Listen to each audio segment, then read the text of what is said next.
ተአምር ይሰራል የሚባል አገልጋይ ልበለው በቃ እሱን ራሱን ክርስቶስን በቃ አጅቦ መሄድ፣ ሲወጣ ማጨብጨብ፣ ሲወርድ ማጨብጨብ እና ወርጄ ተዋርጄ ለማገልገል የመጣው ሰው ነኝና አጃቢ አያስፈልገኝም። ለዚህ ማን ነው ያበቃው ያለ እንደሆነ ምዕመኑም አስተዋጽኦ አለው።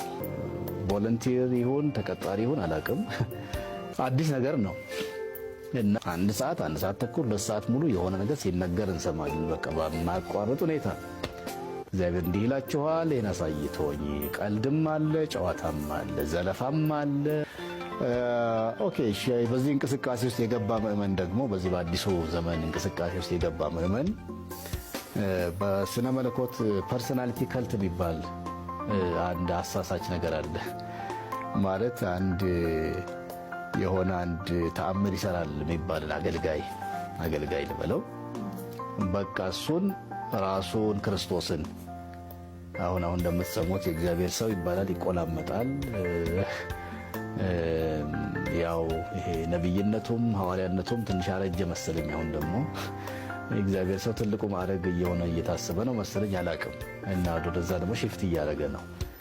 እና ለዚህ እግዚአብሔር ሰው ለተባለው ወደ መድረክ ሲወጣ ቦርሳውና መጽሐፍ ቅዱሱን ይዞለት የሚወጣ ሰው ቮለንቲር ይሁን ተቀጣሪ ይሁን አላቅም፣ ግን ወደ መድረክ ሲወጣ መጽሐፍ ቅዱሱን መሸከም ወይ ከብዶት ወይ አጸይፎት አላቅም። ፋሽን ይሁን አላቅም፣ ከየት የመጣ ምናልባት ከምዕራብ አፍሪካ ይሆናል ወይም ከአንዳንድ ምዕራብ ሀገር የጥቁር ቤተክርስቲያናት ወይ አፍሪካን ቤተክርስቲያናት አንዳንድ መሪዎች ወይም ሰባኪዎች እንደሱ ያደርጉ እንደሆነ አዲስ ነገር ነው።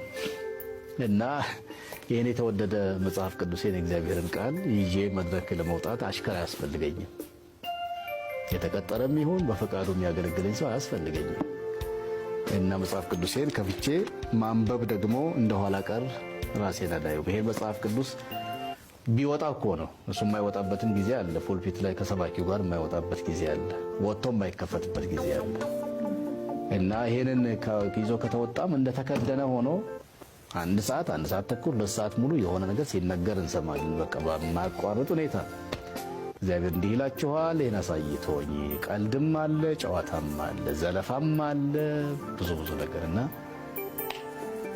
ለዚህ ማን ነው ያበቃው ያለ እንደሆነ ምዕመኑም አስተዋጽኦ አለው።